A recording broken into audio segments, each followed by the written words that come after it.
Ashama harka fuune kabajamtoota fi jaalatamtoota hordoftoota YouTube Ilaal TV akkam jirtu nagaa qabdu iddoo jirtanitti nagayni koo kan onnee irraa madde isin akka qabu isiniin jecha egaa seenaa bareedaa fi akkasuma isin bohaarsuudhaaf qophii dhiqishu tokkoon qabadee gama keessatti dhufeen jira hanga xumura hordoftii hanga xumura sagantaa kiyyaa akka na hordoftan asumaan isin beeksisa. Egaa namicha taajira tokko ture namichi taajirri kun yeroo hunda gammachuun qabu jechuudha. Taajira horii qaba gammachuun qabu ollaa isaanii kan turan tokkoon immoo gammachuu qaban yeroo hunda ni kolfan jechuudha. Yeroo hunda ni kolfanii gammachuun isaanii baay'ee tokko isa hinaafsise.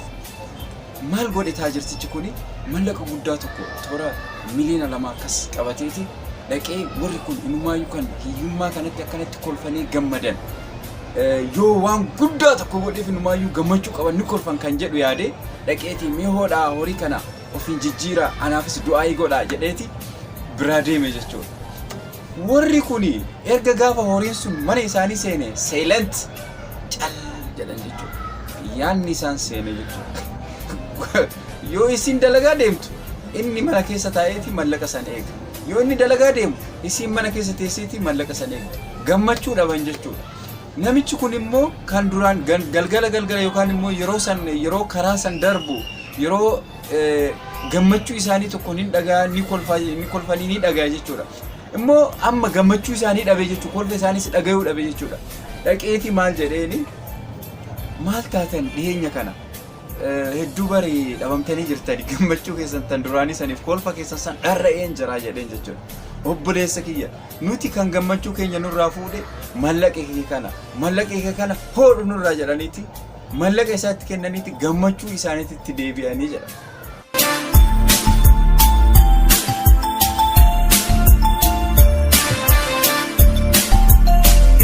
Seenaa akka malee garaa nama nyaatu tokko. Seenaan kun immoo namichi tokko ijoollee 5 qaba. Ijoollee 5 kana hojii guyyaa dalageeti kan inni ittiin jiraachisu jechuudha. Nama biyya irraa bahee biyya namaa keessa jiraatu jechuudha. So namni isa gargaaru hin jiru isaa fi haadha manaa qofatu ijoollee kan inni tajaajila jechuudha. Hojiin inni dalagu hojii yoomiyaati guyyaa tokkoon argata guyyaa tokkoon argatu jechuudha.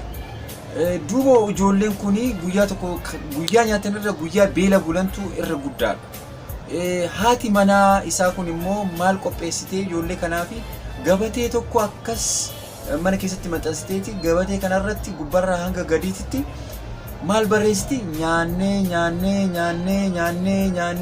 barreessiti jechuudha.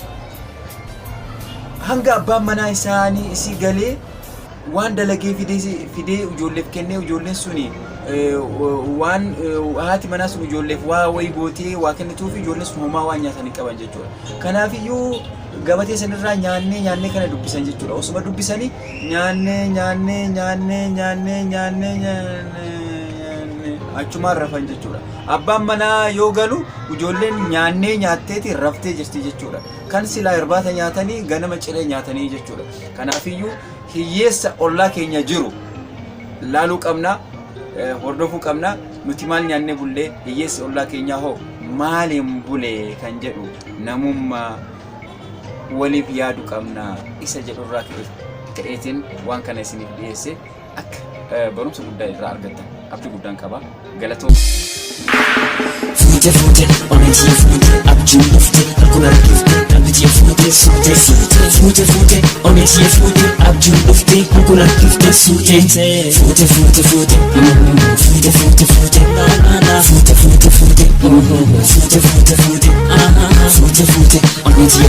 abjun fute hakuna fute oneti fute abjun fute hakuna Abjuu qofaa dhuftee jaalala namooti yaada markiftee qalbii korarraaftee abjuun si furtuu as wayyee suutee hundi si dhiqurtee si arguu feete. Abjuu qofaa dhuftee jaalala namooti yaada markiftee qalbii korarraaftee abjuun si furtuu as wayyee suutee hundi si dhiqurtee si arguu feete.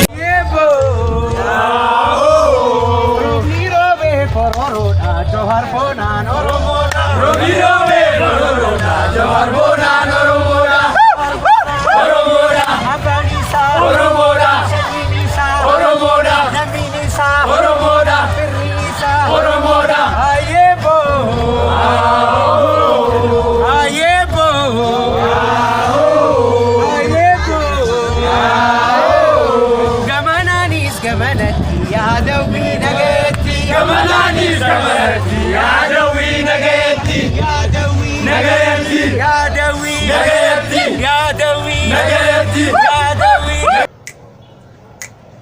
Egaa akka waan guddaa irraa baratan abdii guddaan qaba.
Abadde gara keessan dhufee jira.